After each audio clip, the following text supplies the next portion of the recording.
राजू भाई आपकी शर्ट की फिटिंग तो बहुत अच्छी है, दो ना, मुझे भी दो। लेगा तू भी लेगा? 1 minute 37 seconds later. ये क्या हो गया भाई? राजू भाई का तो बड़ा अच्छा फिटिंग था।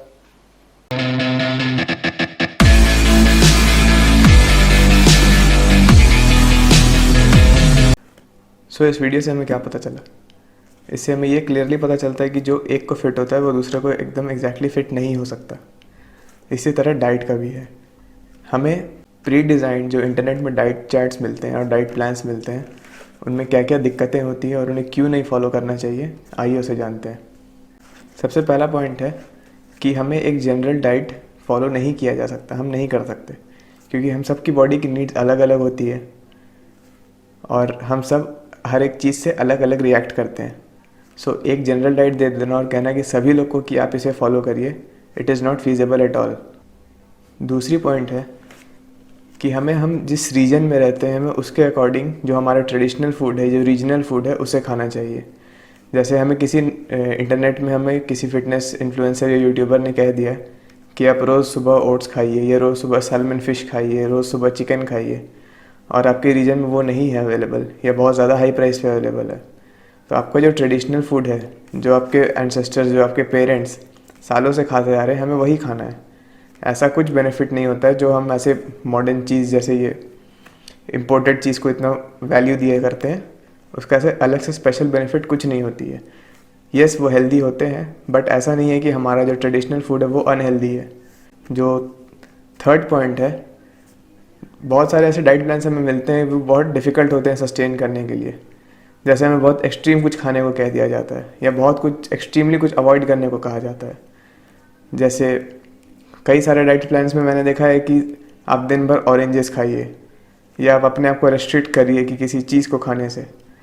रेस्ट्रिक्शन इज़ नीडेड अगर आप डाइट फॉलो कर रहे हैं, बट ऐसा नहीं कि अगर आप पहले पैर पे चल रहे हैं तो आपको अचानक से किसी ने हाथ पे चलने बोल दिया हो।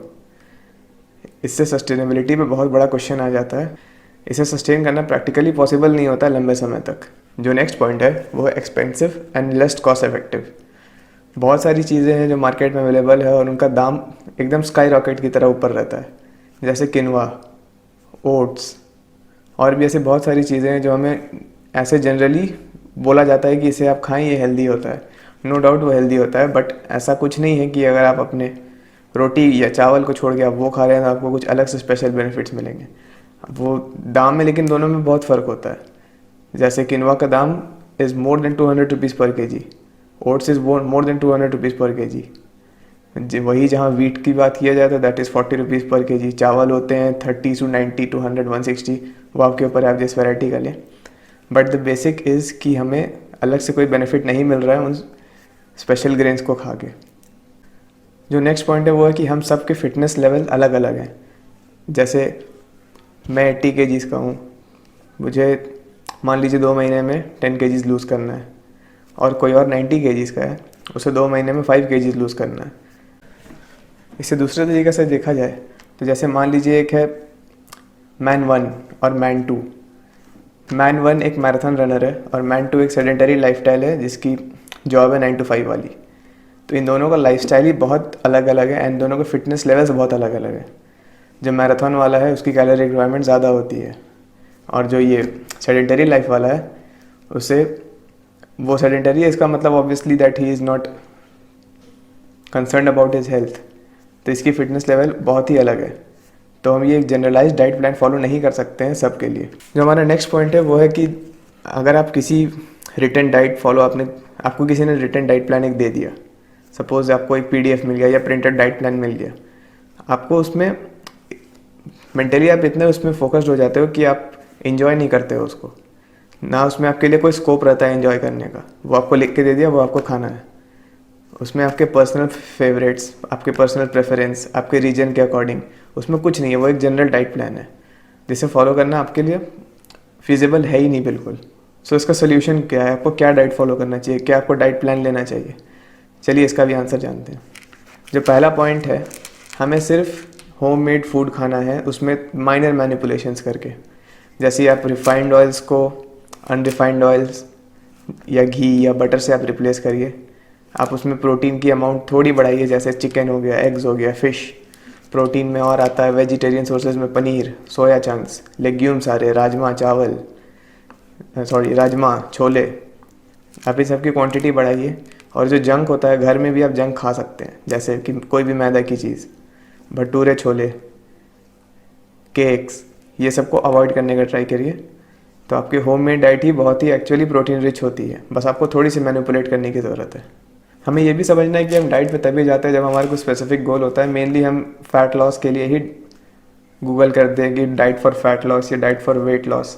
हमें इतना समझना है कि हमारे एंसेस्टर्स कभी डाइट पे नहीं गए, वो जो रेगुलर खाना मिलता था वही खाते थे, एंड बट सेम टाइम उनका फिज़िकल एग्जर्शन बहुत ज़्यादा होता था हमसे, वो फिज़िकली बहुत ज़्यादा एक्टिव थे हमसे। तो इस बेसिक्स को हमें समझना है, इस बेसिक रूल को हमें समझना है कि डाइट हमें नॉर्मल घर की ही लेनी है, बस हमारा जो फिज़िकल फिटनेस है या फिज़िकल एग्जर्शन है उसे बढ़ाना है।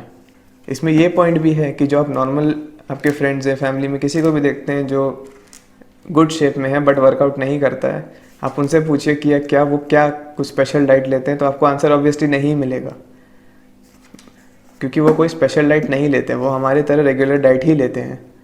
तो ऐसा नहीं है कि आप अगर ज़्यादा ओवरवेट हो या ओबीज हो तो आपको एकदम एक्सट्रीमली डाइट पे चल जाना है। आपको मॉडरेशन और एक स्वीट स्पॉट हिट करना है, जहाँ आपका वेट भी लूज़ हो और जहाँ आपका फिटनेस लेवल, स्ट्रेंथ, हाइपरट्रॉफी सब बढ़े। ये सब को ध्यान में रखते हुए हमें ये भी ध्यान देना है कि हमें एक्सरसाइज रोज़ ज़रूर से ज़रूर करना है, क्योंकि बिना डाइट एंड बिना एक्सरसाइज हम फिट नहीं हो सकते, पीरियड। इसमें कोई दो ऑप्शन नहीं है कि आप सिर्फ डाइट करो और आप फिट हो जाओ। एक्सरसाइज और diet both goes hand in hand. Exercise की बात करें तो आपको ध्यान देना है कि आप वीक में मिनिमम 3 डेज आप वर्कआउट कर रहे हो, रेजिस्टेंस ट्रेनिंग कर रहे हो, और 1 to 2 डे आप कार्डियो वस्कुलर ट्रेनिंग कर रहे हो।